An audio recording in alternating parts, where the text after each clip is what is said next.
It's time for Wise Money with Korhorn Financial Group with certified financial planners Kevin Korhorn, Mike Bernard, and Josh Gregory.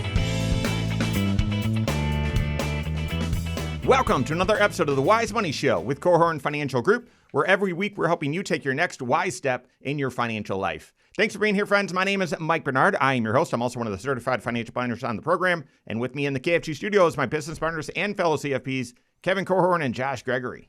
Having a vision for when you'll retire and what it will look like is the foundation of the retirement planning process. But how likely are you to retire at the exact time you imagined? And what happens when your retirement plans need to change? We're covering that topic and listener questions on today's episode of the Wise Money Show. Last week we hit a bonus question of when should someone start thinking about retirement, and of course, the answer was early and all that. But the problem is, you start thinking about retirement at 25.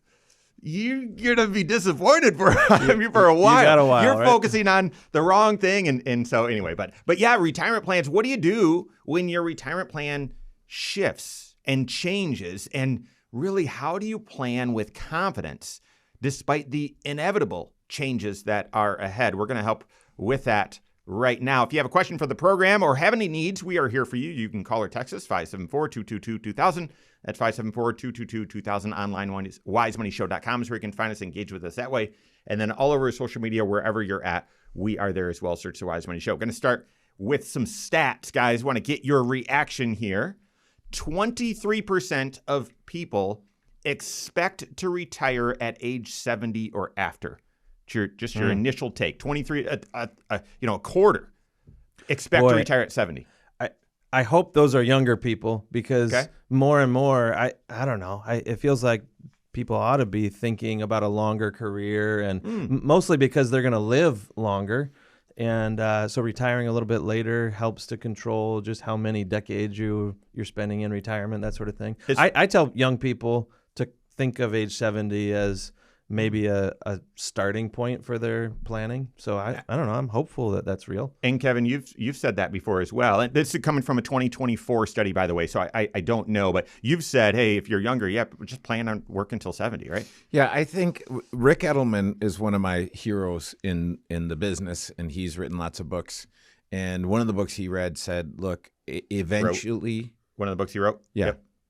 Did I say read? Yeah. Well, I'm sure he read it. I've read it as well. He might not have. I'm sure he read it many times before he finally published it. But one of the books that he read and wrote was, I don't even remember now what the name of it was, but he talked about you're going to work till you're 80, you're going to have 3 distinctly separate careers, and you're going to live till you're 120 because technology and medicine will keep you alive. Now, when he wrote this, this was in the 90s, and it did not... I think it was either the 90s or early 2000s. It didn't seem like it was possible. Yeah. But now, as you look at the drugs that they're coming out with and the other things, like they are going to be able to keep you alive. So if you're going to be able to be kept alive, That sounds horrible. no, I know. At what condition? I feel really depressed all of a sudden. I know. Well, don't be depressed. Now you know that. Now it's actionable. Now you can do something about it. So what would you want to do? And I would say, I like the idea of setting the target for, hey, I'm going to retire at age 70. If you want to ever retire, some of my guys that I've looked up to, like a Warren Buffett, he got better. Yeah.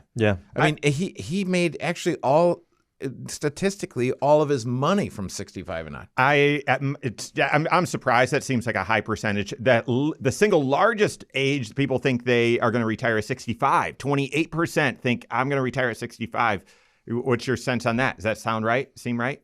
I would have said that it's much higher than that, but a higher percentage. Are shooting for 65. It still feels like it's the kind of quintessential retirement age that everybody has in mind. I would have said half of people not yet retired expect to retire at 65. All right, so here's the twist, guys. Those are expectations, and I could share more, but while people plan to retire at 65, the average actual retirement age closer to 62.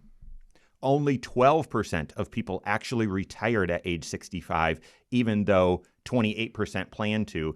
And get this, of all the people, 25% or more expected to retire, or what did I say, 23% expected to retire at 70 or later, only 6% actually do. This is a recent study on top of decades of other studies that all support what Josh Gregory has been saying on the Wise Money Show since we launched it, and that is that people often retire earlier than what they expect. Why? Yeah, it can be a variety of reasons. Sometimes it's people get financially ready sooner. And, they can afford it sooner than they imagined. Maybe they're offered some sort of early retirement package, that sort of thing. But that's not the group we're usually speaking to when we're kind of casting this warning that if you think you're going to retire at age 65, make sure you're on a glide path to be ready before that, because there are so many people, a large number of people who end up retiring earlier than they wanted to, because of some reason maybe outside of their control. It could be a downsizing in their industry, some sort of change within their employer's business life, that sort of thing.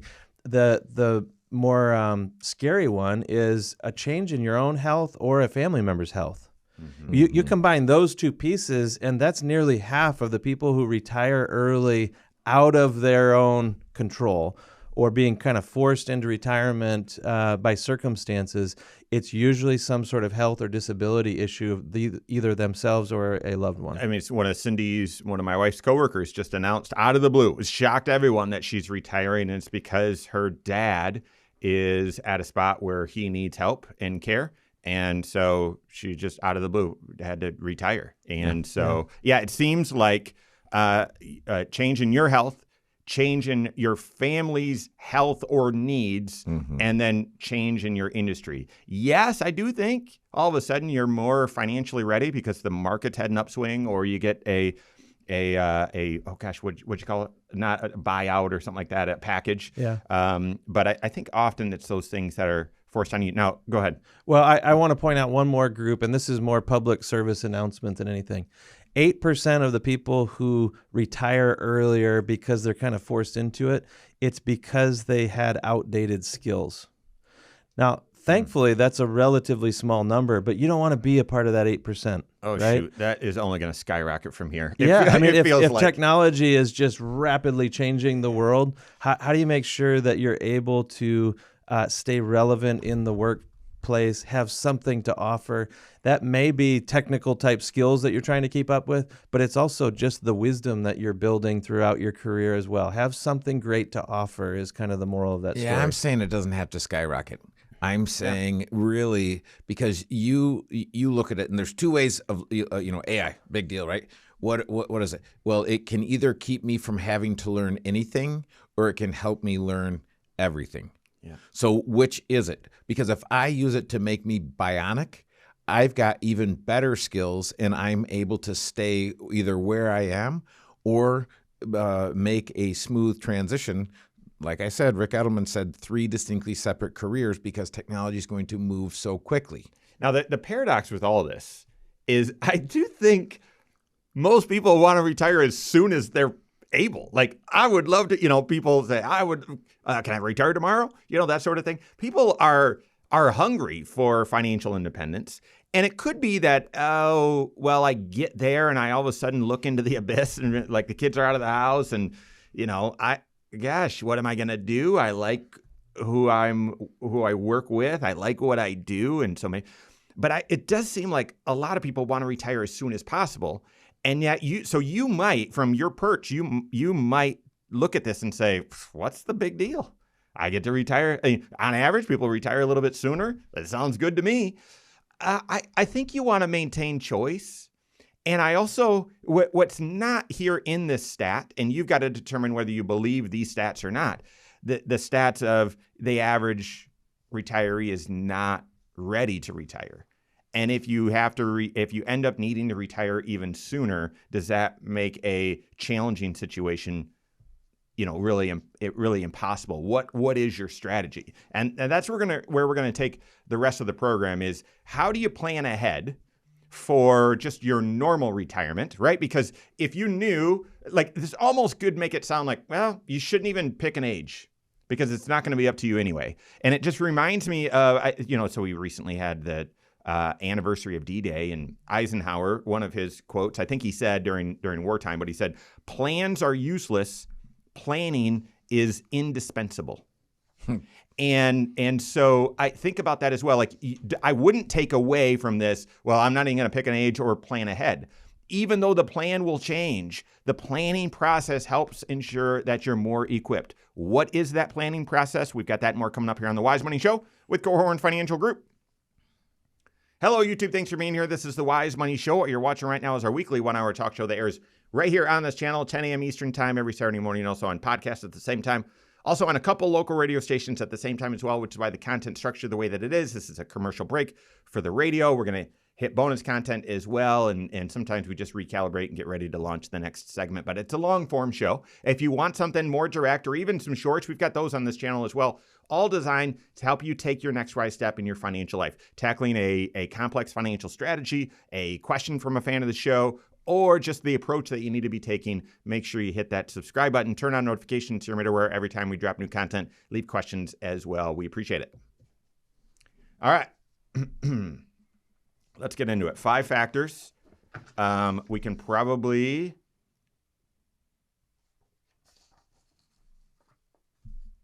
Yes. Yeah. I mean, we're going to go deep in the 5 factors, but it doesn't need to be the whole segment. If it was half the segment explaining the 5 factors and then the other half getting into, okay, so how do you prepare in advance to retire sooner than what you thought? So, all right, here we go.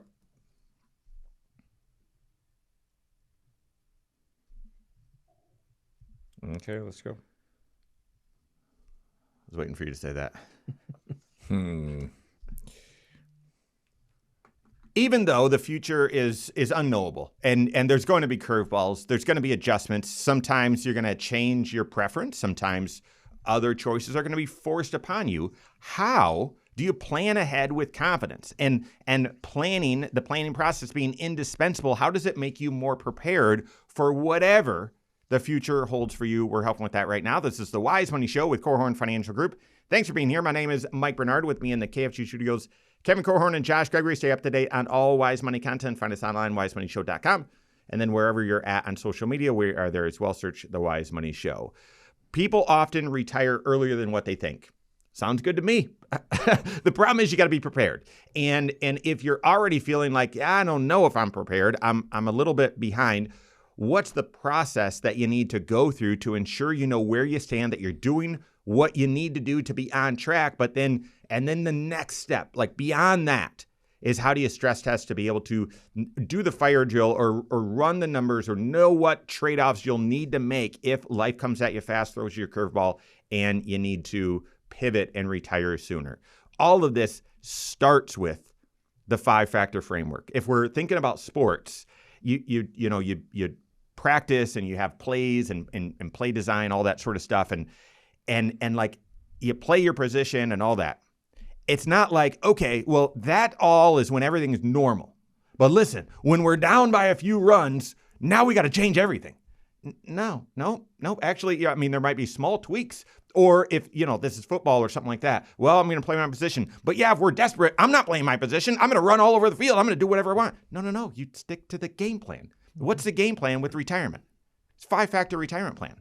And that's it. So, guys, what's the 5-factor framework? Let's get into that. And then how do you use that to plan ahead for potentially having to retire earlier than what you thought? Yeah, the 5 factors are 5 decisions that go into your vision for what your retirement's going to look like.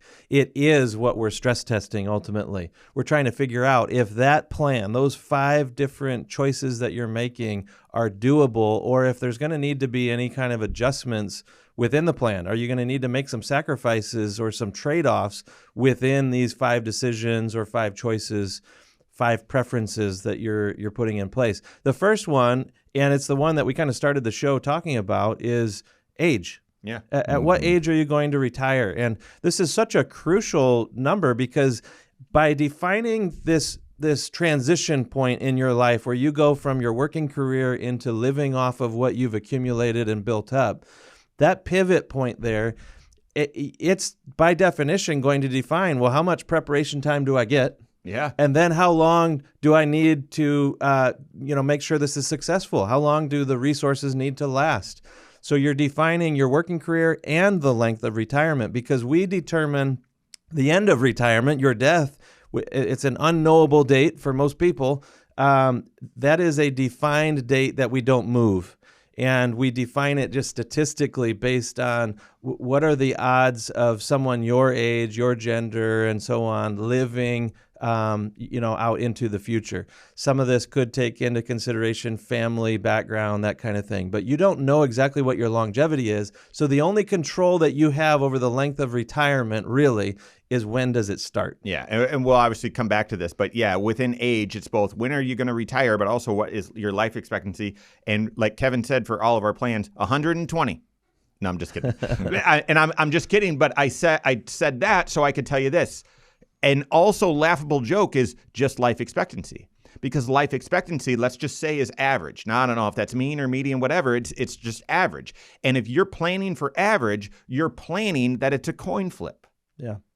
And so yes, we base it on your family history and life experience, that sort of thing, and we'll have some dialogue. But by default, we want to plan on, let's just assume you outlive 80% of your peers. Right? And it's not 100%, it's not 120 years old, but it's also not just assuming it's a 50-50 chance. No, what if it's an 80-20 chance? Yeah, what if you have a little bit of longevity? So that's age. Second, and I was just going to say that when it comes to age, we often encourage people, have your game plan on what your target date is that you and your spouse agree on. But then also, if things went better than expected, is there an age that you might be tempted to step into retirement a little bit earlier if it was feasible? Or if, the numbers are not working, the stress test is failing, and we need to make an adjustment in our game plan, are there an extra year or two that you would be willing to work a little bit longer and extend your working career, retire just a little bit later? Yeah. Second factor in the 5-factor retirement framework is your retirement spending. Now, oftentimes you might just think, oh yeah, okay, so how much am I going to spend every single month? Okay, that's part of it. That's your base expenses, and you want to know that so often, especially after this inflationary time period we've been in for the past 6 years. It's very possible you think one number in your head, but reality is a different number. But then you also need to add in health insurance so that you're building in your Medicare. We just recently went through this because big changes happening with prices, not only of Medicare, but Medicare supplements. And you've got to make that enormous decision. You've got to bake that in to your retirement plan, as well as debt. Are you going to have debt in retirement? What's that going to look like?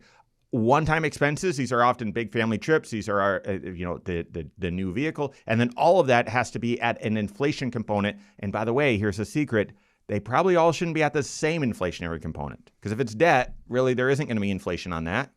But if it's health insurance, it's likely going to be higher than the average inflation rate. So that's spending. Third factor. Throw one more in there, and that is the tax exposure that you're going to have. Oh my goodness, can't believe I forgot that. This is one of those major risks that you face in retirement, that you may be more exposed to taxes than you even realize.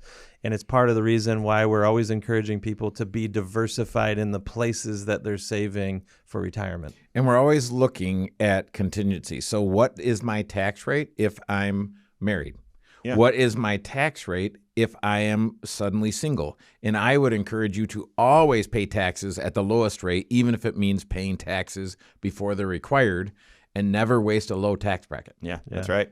Third factor is your retirement income sources. This is where you're going to optimize how you're going to claim Social Security. For many people, they're going to draw it right away. And for many people, that makes a lot of sense. Some, it might make sense to delay it until January. Some, it might make sense to delay it until a certain age. Some, it might make sense to factor in a previous marriage or something like that. And so income sources, but then also, if you've got a pension or if you have other income sources in retirement, that's built in there. Fourth area is how much do you have saved up for retirement? How much are you saving? Are you contributing, the max to your Roth IRA? Are you funding 15%? What's your company match? That sort of stuff. How much do you have saved up? And then the last factor, the fifth, is what risk level are you comfortable with taking on those investment dollars. So investment risk tolerance. I want no risk. Okay, that means you're going to need to save up more or work longer or spend less. Or no, I'm comfortable taking normal investment risk, but I know it's going to decline in my retirement. Or I'm willing to be speculative and I want to take a lot of risk. Well, that could mean that your plan doesn't have as much confidence either. So those are the 5 factors. The big idea is they're interrelated. Mm-hmm. You make a decision in one, and it's going to impact the choices that you have in the others. Yeah, and if you have $1 million in your 401k right now, and you're closing in on that retirement date, what we haven't had in a little while here is a good pullback in the market. And I don't know if you would say good and pullback. I know. I don't know if I've maybe ever those had don't go together, pullback. but let's say sizable one. Yeah, let's say a sizable or a meaningful one. 2022 was the last, and we are quick to forget. And we're also quick to project our current reality going forward. So you say, well, if the market's doing okay, it's going to keep doing okay. And but what if my $1 million goes to $700,000? How do I feel at that point in time? Can I stress test my plan and say it still works at that? That concept of a stress test is such an important one to understand too, because if we were 3 engineers sitting around a table and we're talking about building a bridge over some ravine or a river or something, we would want to make sure that this thing has the strength and the power and it's going to hold up over time, not just under normal circumstances, but under different weather patterns and different traffic patterns and just the wear and tear and things that could go wrong. Is this thing dependable over the long haul? And that's exactly what you're doing when you're stress testing your retirement game plan. Those 5 factors, will they work in a variety of potential economic or market conditions out into the future? You would want to know, am I on track for a high probability of success and a confident step into retirement, or do I need to be making some adjustments to the plan now? And it's not just markets that are going to vary. The age at which you might retire is going to vary as well. We're going to share how you then stress test for potentially retiring sooner than you think. We got that and more coming up here on the Wise Money Show with Korhorn Financial Group. All right, bonus question. What's the first thing you would do if you had an extra $1,000? Or think of it from a client perspective. What should a client be thinking if they all of a sudden have an extra $1,000 at their disposal? I think 3 things. You think three different things? Mm-hmm. I would. Oh, go ahead. Pay down debt if that's where you're at. Build up emergency fund if that's where you're at. Roth IRA if that's where you're at. Or Roth 401k if there's a match or anything available. Nope, you're wrong. Just kidding. Just kidding. Yeah. I think this game is rigged. Yeah. I think, and it's impossible to know someone's financial circumstances to know, okay, well, what are their goals? But if you're in debt payoff mode, you might feel like an extra $1,000 finally gives you a little bit of fun splurge money. No, have that. It's goal achievement money. So throw that $1,000 at the goal. If it's no, gosh, building up that emergency fund takes so long and it's so irritating and it's not fun. It's like needing to get a new roof. That's a lot of money and I get no pleasure out of that. Right. Mm-hmm. And so that's the process for building an emergency fund. So you get some pennies from heaven, throw it in the emergency fund. And then lastly, if you've accomplished those, I think Roth, put yourself in a position where you'll be able to build wealth with that $1,000. Even if it's not, going to make you a millionaire, but so you never pay tax on it again. Yeah. And if those are all done, then fund something for one of your kids. Oh, there you go. Yeah. I would have just generically said, what is the next step towards your most important goal? And you rattled off a lot of the early goals that people are trying to achieve when $1,000 can make a big difference in your life if you deploy it well, right? One we didn't mention was the HSA. Yeah. So many people, right? Because that'll give you the deduction, but also you can invest it and have it grow tax-free as well. So if that's at your disposal. Yeah. Yep. Okay. All righty. Third segment. We're getting into it now. What do you do? So you built out your 5-factor framework and you think, I'm retiring at 65. That's it. So that's what's built into my plan. I'm good. What do you need to do? And then how does potentially retiring sooner impact different areas of your financial life? So here we go. The average person expects to retire at 65. Now, obviously, you have different expectations, but the average person, that's the biggest age, that's the expectation. Actually, the data is in. People actually retire much closer to 62. How do you plan when there's such an enormous variance? Even working just 1 year longer makes such a difference in your plan. Golly, how do you plan ahead if you actually retire a couple, 2-3 years earlier than you had planned on? We're helping with that right now. This is the Wise Money Show with Korhorn Financial Group. Thanks for being here. My name is Mike Bernard. With me in the KFG studios, Kevin Korhorn and Josh Gregory. Every episode of the Wise Money Show is on podcast. Wherever you listen, just search the Wise Money Show. Subscribe to it there. Rate the program there as well. We appreciate it. You build out your 5-factor retirement plan. And that is, you can do it in your 20s, but you'll want to update it. I would say maybe in your 30s, but probably late 30s is when you start building that 5-factor plan. And the reason why you do it then is it's still early so that you can see, am I on the right track or am I way off here? But if you do it too early, then it's probably life's going to change so much that, the 5 factors, like how much you're going to spend, what are your income sources? It's really just, it's not even like an estimate. It is an absolute guess at that point when you're that young. But you build out that framework, that 5-factor retirement plan. And now let's say you're in your 40s or in your 50s and you say, I'm retiring at 65. And that's what we've been planning on. My 5-factor retirement plan is on track. We're good to go. But the data has just consistently said people tend to retire 2 to 3 years earlier than what they expect. How do you build that into your plan? What do you do? Mm-hmm. Well, you for what we do, the analysis work we do, we call it a technique, but you just create a technique that says, what does it look like if I'm done 3 years earlier? Mm-hmm. And because the role of a certified financial planner is to coach you through the trade-offs. And what are the levers that you have? We just went through all 5 levers. And which ones do I move? And if I move the one on the far right, does it move the other levers? Or can I move that independently of the other levers? And so, because if you just, to make it simple, and I know we don't do math on the radio, but if I was going to retire, say, at 65, and instead I retired at 60, I've got 5 more years to fund than if I'd worked till 65. In other words, your retirement just got 5 years longer, presumably. Yeah. Unless there was some major health issue or whatever. Or let's make it 70. I was going to work till 70. I retire at 60. Woo. If I'm going to live till 90, and again, forgive me for the math, but from 70 to 90, I have 20 years of retirement to fund. Yeah. From 60 to 90, I have 30 years to fund. Do I have the funds to do it? And what am I counting on happening in order for my retirement plan to be successful? Because some things that I'm counting on, that they're very likely to happen, but some things you might look and say, hey, I need all these things to just fall in line and be absolutely perfect, et cetera, et cetera. And oftentimes that doesn't happen. That's interesting, because my mind didn't go to those assumptions you're making about the future, and that is one of the benefits of having a coach, right? Mm-hmm. Someone to help you challenge your own thinking, your own assumptions. What has to go perfectly for this plan to even work? And by definition, if we're talking about doing a stress test, the best time to do a stress test is before you're under stress, right? Before you're in that decision point, or you're having to make a choice. Am I going to retire early to go take care of that spouse or loved one, parent, whatever?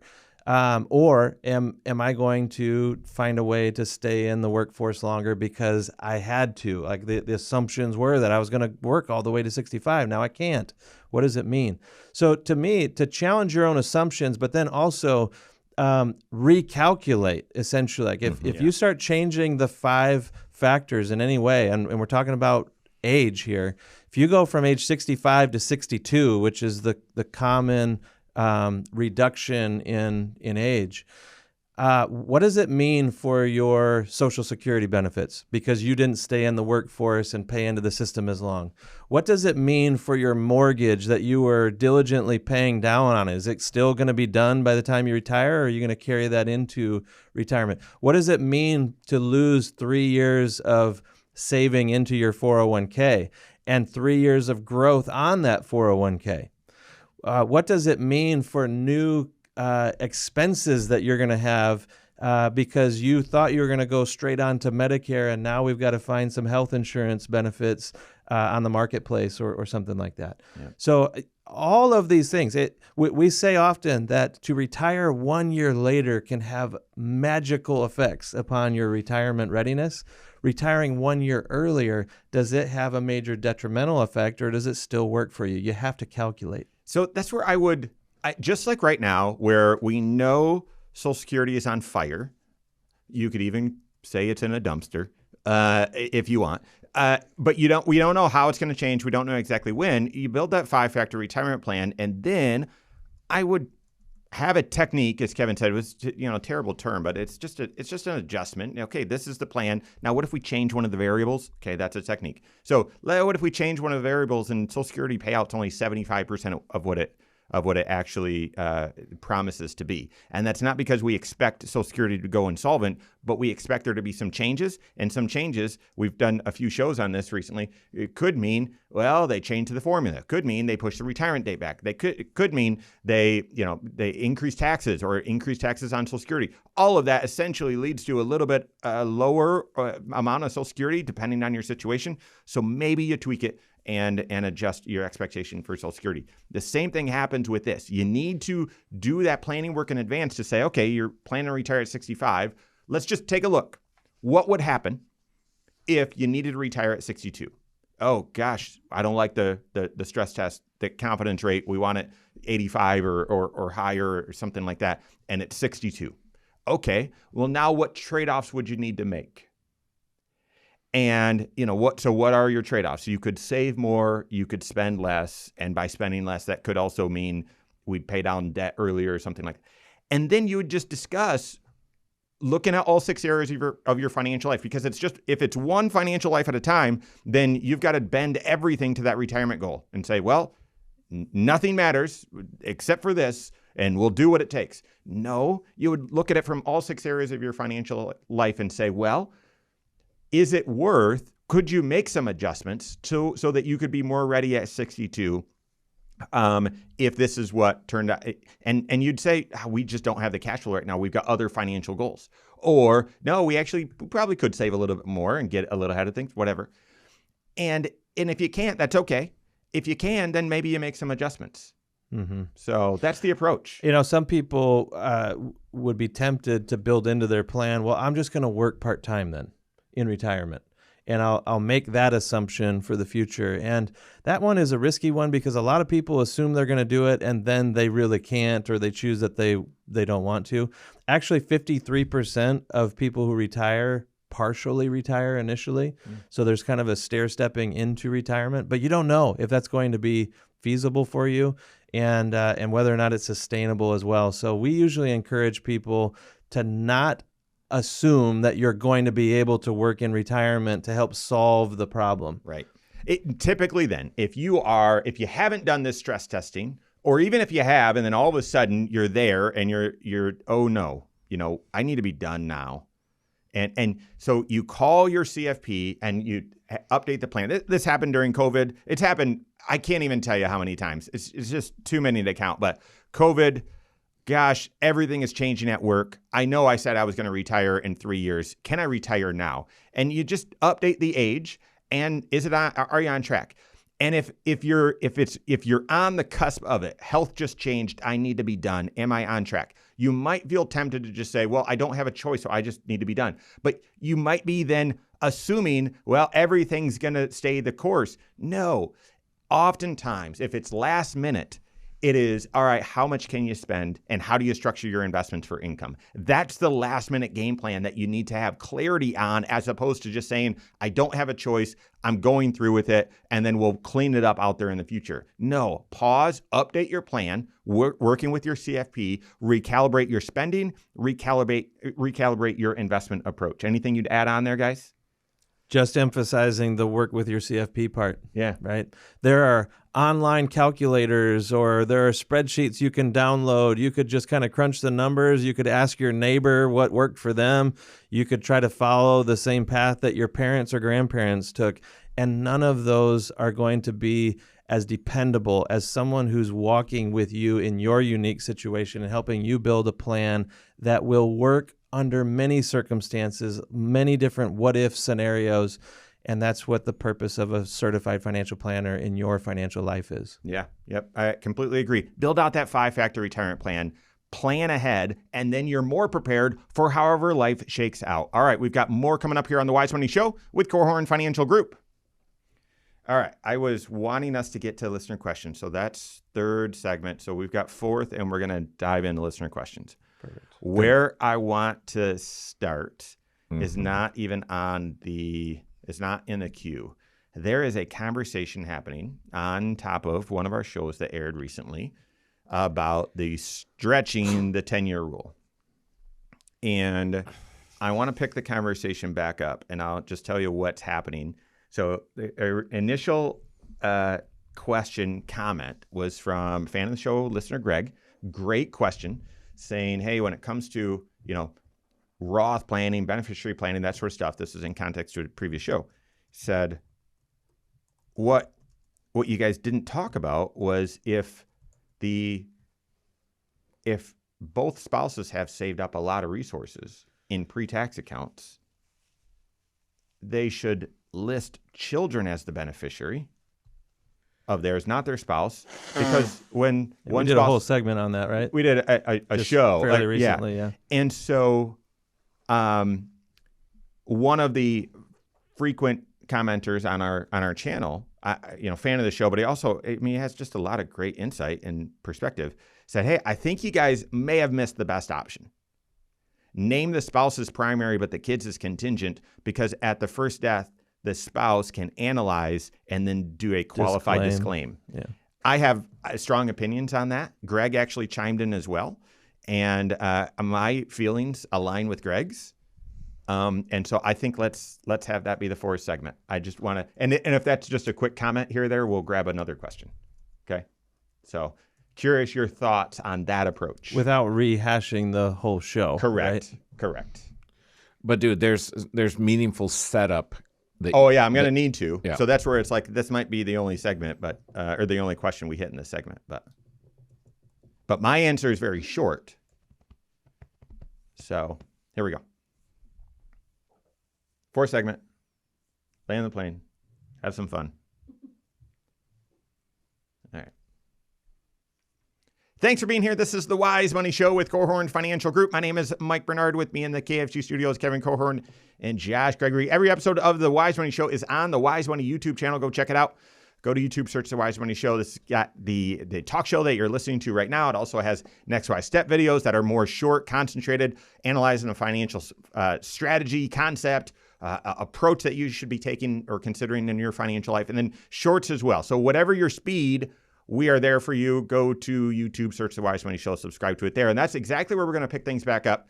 So we had a fan of the show, Greg, leave a question, comment on YouTube a few weeks ago when we were talking about tax diversification, Roth strategies, beneficiaries, that sort of stuff.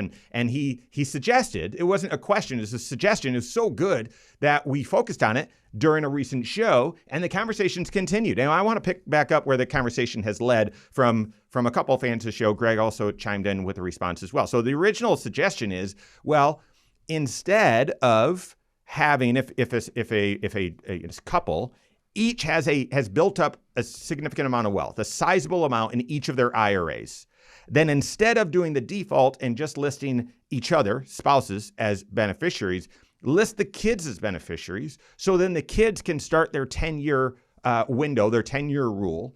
And then when second spouse passes away, second death, there's another 10-year rule. And essentially you're stacking two different 10-year rules together instead of lumping all of the pre-tax dollars into one 10-year rule and increasing the potential taxes and the burden. Love that strategy. Really, really do if the circumstances are right. So did a show, we talked through it. So the Deal Hunter is he's in the community. So we appreciate you and fantastic comments and suggestions. And so here's what he said. I think you guys missed the best option for Greg. And that is to name the spouse as beneficiary, but also name the children as contingent or second beneficiaries, because then at the death of the first spouse, that spouse can then analyze their financial situation, working with their CFP, determine, okay, do I need these dollars or not? And if they do, well, then they're the beneficiary. So good, take them. But if they don't, then they can do it. They can disclaim the dollars. And because it's a tax sheltered account, a qualified disclaiming where they say, I don't need it, send it to the next in line. And that is why you need to list the kids at least as 1% beneficiaries so they can disclaim their contingent beneficiaries, so they can disclaim and go down to that next generation. Now, in concept and in theory, I think, oh yeah, well, that would make a ton of sense. Greg, original commenter, chimes in and responds to that. Again, healthy discussion here, not often the case in comments, which is why we have unbelievable community here within the Wise Money Show. But he said, hey, this works fantastic. This really does. However, it's very possible that the grieving spouse chooses not, and I'm paraphrasing because it's a fairly long comment, very possible that the grieving spouse doesn't disclaim. And that was my first thought is I haven't seen, while this is out there, I have not seen anyone. Have you guys ever seen anyone disclaim? Yes. You have? I haven't. Yeah. And so what were the circumstances? Because my first thought is spouse is grieving. Spouse may not have said this was the plan, that I've got this option. They might say, no, the intention, I've got to honor their wishes. I'm the beneficiary. These dollars need to come to me. And then this is the risk. If they say, well, but I don't need them, I'm going to give them to the kids, then they cash them out and give them to the kids. And they're the whole idea was to manage the taxes. Oh, you just made it so much worse.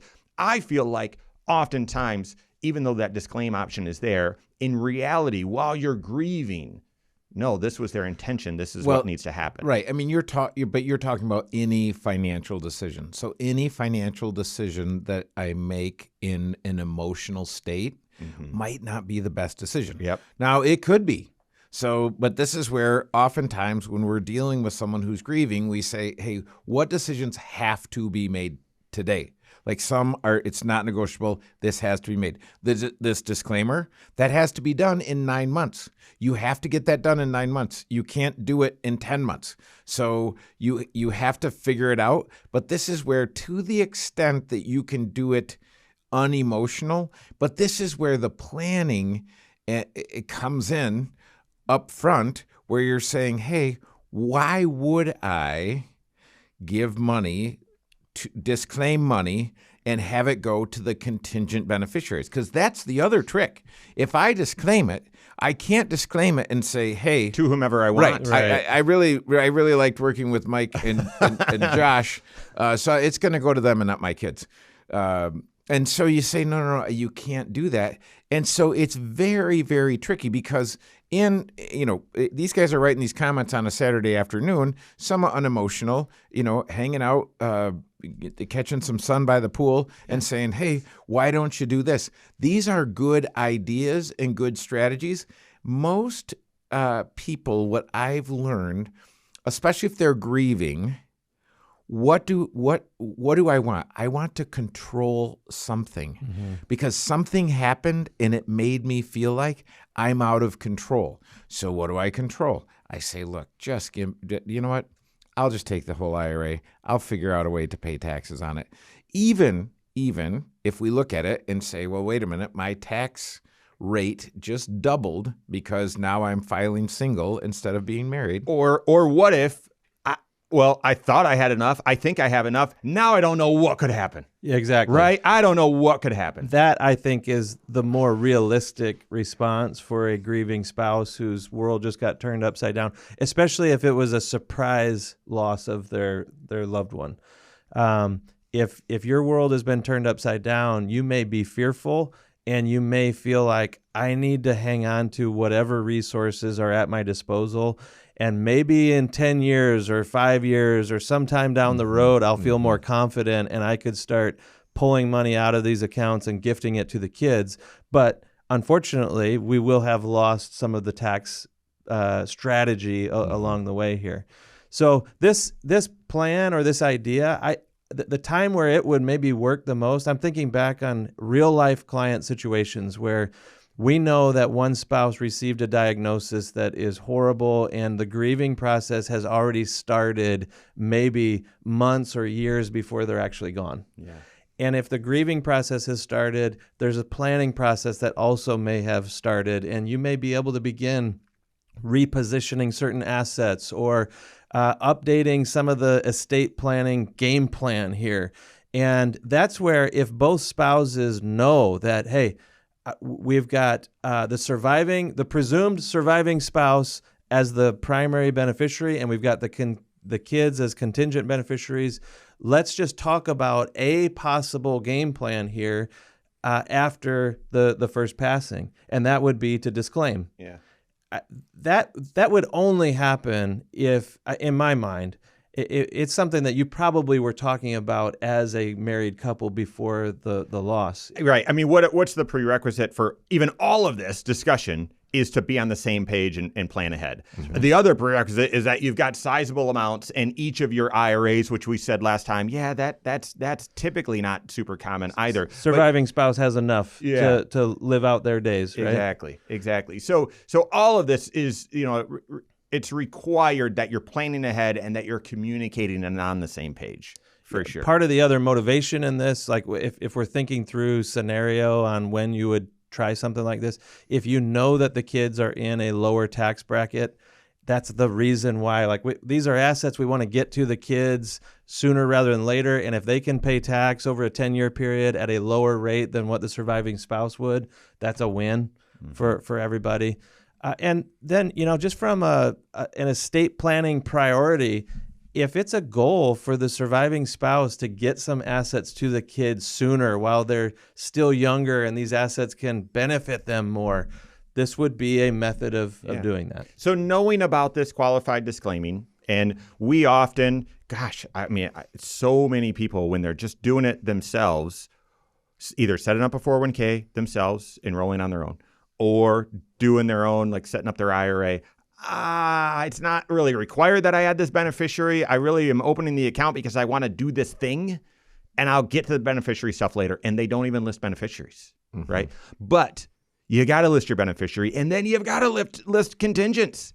Because if you don't list contingents, then you really, this isn't even an option. So even part of this, while we can banter, and guys, let me just state again, Greg, so appreciate the thought and the comment. I think it's very, very insightful. And Deal Hunter, so often you're sharing insightful comments. We appreciate that. So just continuing the conversation here, it's only possible if you list the contingents and have a plan. Yeah. So great discussion, great dialogue. Keep it coming. Fantastic strategy. What's your estate planning process? How does that fit with the ownership and beneficiary process or approach for your account to work with your CFP on that? That's all the time we have for today. On behalf of Josh Gregory, Kevin Korhorn, all of us at KFG, have a great weekend. We'll see you next Saturday for the Wise Money Show with Korhorn Financial Group. Securities offered through Silver Oak Securities, member FINRA/SIPC. Advisory services offered through KFG Wealth Management, LLC. Doing business as Korhorn Financial Group. KFG Wealth Management, LLC and Silver Oak Securities Incorporated companies are unaffiliated.